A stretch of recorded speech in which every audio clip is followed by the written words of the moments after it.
ರಾಜ್ಯದ ಜನರೇ ಎಚ್ಚರವಾಗಿರಿ. ಕಡಿಮೆ ಕೂಲಿ ಕೆಲಸಕ್ಕೆ ನೀವು ನೇಪಾಳದವರು ಸಿಗ್ತಾರೆ ಅಥವಾ ಬಾಂಗ್ಲಾದೇಶದವ್ರು ಸಿಗ್ತಾರೆ ಅಂತ ಹೇಳ್ಬಿಟ್ಟು ಕೆಲಸಕ್ಕೆ ಸೇರ್ಕೊಂಡ್ರೆ ನೀವು ಅತಿ ದೊಡ್ಡ ಮೋಸದ ಜಾಲಕ್ಕೆ ಅಥವಾ ವಂಚನೆಗೆ ಒಳಗಾಗ್ತೀರಿ ಅನ್ನೋದು ಈ ಪ್ರಕರಣದಿಂದ ಕಂಡು ಬರ್ತಾ ಇದೆ.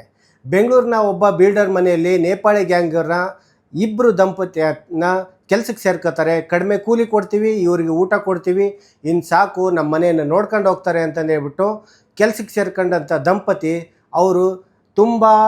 ಅವರು ಆತ್ಮೀಯವಾಗಿ ಕೆಲಸ ಮಾಡ್ತಾರೆ, ನಮ್ಮ ಮನೆಯವರೇ ಅನ್ನೋ ರೀತಿಯಲ್ಲಿ ಇರ್ತಾರೆ. ಅವರು ವಿಶ್ವಾಸವನ್ನು ಕೂಡ ಬೆಳೆಸ್ಕೊತಾರೆ.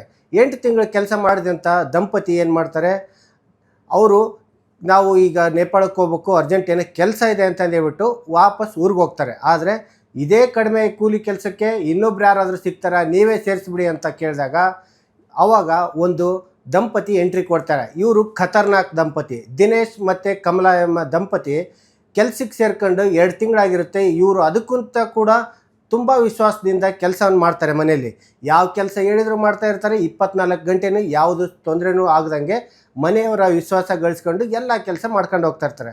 ಇನ್ನು ಬಿಡು, ನಮ್ಮ ಮನೆಗೆ ಯಾವ ಸಮಸ್ಯೆನೂ ಇಲ್ಲ, ಎಲ್ಲ ಕೆಲಸನೂ ಇವರೇ ನಿಭಾಯಿಸ್ಕೊಂಡು ಹೋಗ್ತಾರೆ, ನಮ್ಮ ಮನೇಲಿ ನಾವಿಲ್ಲ ಅಂದರೂ ಕೂಡ ಇದನ್ನು ಮನೆ ನೋಡ್ಕೊಂಡು ಹೋಗ್ತಾರೆ ಅಂತಂದು ಹೇಳ್ಬಿಟ್ಟು ಇವರು ವಿಶ್ವಾಸವನ್ನು ಇಡ್ತಾರೆ.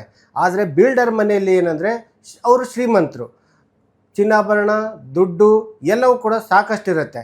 ಇದನ್ನು ನೋಡಿ ತುಂಬ ವಿಶ್ವಾಸವನ್ನೇ ಗಳಿಸ್ಕೊಂಡಂಥ ಕಮಲಾ ಮತ್ತು ದಿನೇಶ್ ಏನು ಮಾಡ್ತಾರೆ, ಇವರು ಒಂದು ದಿವಸ ಹೊರಗಡೆ ಹೋದಂಥ ಸಂದರ್ಭದಲ್ಲಿ ಇಡೀ ಮನೆಯಲ್ಲಿರ್ತಕ್ಕಂಥ ಎಲ್ಲ ಚಿನ್ನಾಭರಣವನ್ನು ನೋಡ್ಕೊಂಡು ಸುಮಾರು 12.5 kg ಚಿನ್ನ, ಅಂದರೆ 18 ಕೋಟಿ ಮೌಲ್ಯದ ಚಿನ್ನವನ್ನು ಕದೀತಾರೆ. ಕದ್ಬಿಟ್ಟು ಅವರು ಬೆಂಗಳೂರಿಂದ ಪರಾರಿ ಆಗ್ತಾರೆ.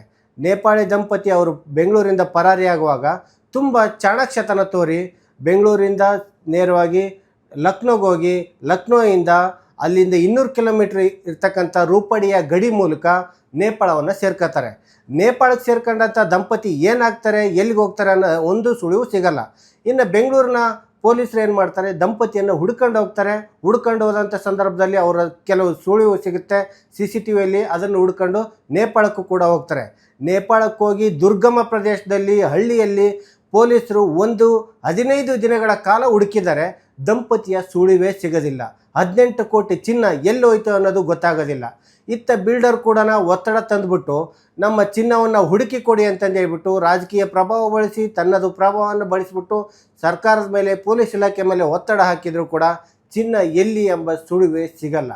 ಪೊಲೀಸರು ಊಟ, ತಿಂಡಿ, ನಿದ್ದೆ ಎಲ್ಲವನ್ನು ಬಿಟ್ಟು ತುಂಬ ದುರ್ಗಮ ಪ್ರದೇಶದಲ್ಲಿ ಎಲ್ಲವನ್ನು ಹುಡುಕ್ತಾರೆ. ನೇಪಾಳಿ ಪೊಲೀಸರಂಥ ಸಹಾಯವನ್ನು ತಗೋತಾರೆ. ಆದರೆ ದಂಪತಿಯ ಸುಳಿವು ಸಿಗದೆ ಬರಿಗೈಯಲ್ಲಿ ವಾಪಸ್ಸಾಗಿದ್ದಾರೆ. ಈಗ ಬಿಲ್ಡರ್ ಕಡಿಮೆ ಕೂಲಿಗೆ ನೇಪಾಳದವರು ಬಂದರು, ನಮಗೆ ಕೆಲಸ ಮಾಡ್ತಾರೆ ಮನೇಲಿ ಅಂತ ಸೇರ್ಕೊಂಡು ಈಗ 18 ಕೋಟಿ ರೂಪಾಯಿ ಬಂಗಾರವನ್ನು ಕಳೆದುಕೊಂಡು ಅಕ್ಷರಶಃ ನಡುಗ್ತಾ ಇದ್ದಾರೆ.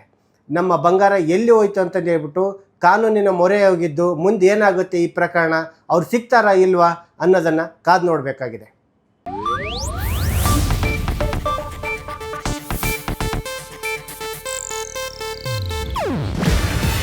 ಇದು ಏಷ್ಯಾನೆಟ್ ನ್ಯೂಸ್ ನೆಟ್ವರ್ಕ್ ಪ್ರಸ್ತುತಿ. ನೀವು ನೋಡ್ತಿದ್ದೀರಾ ಏಷ್ಯಾನೆಟ್ ಸುವರ್ಣ ನ್ಯೂಸ್.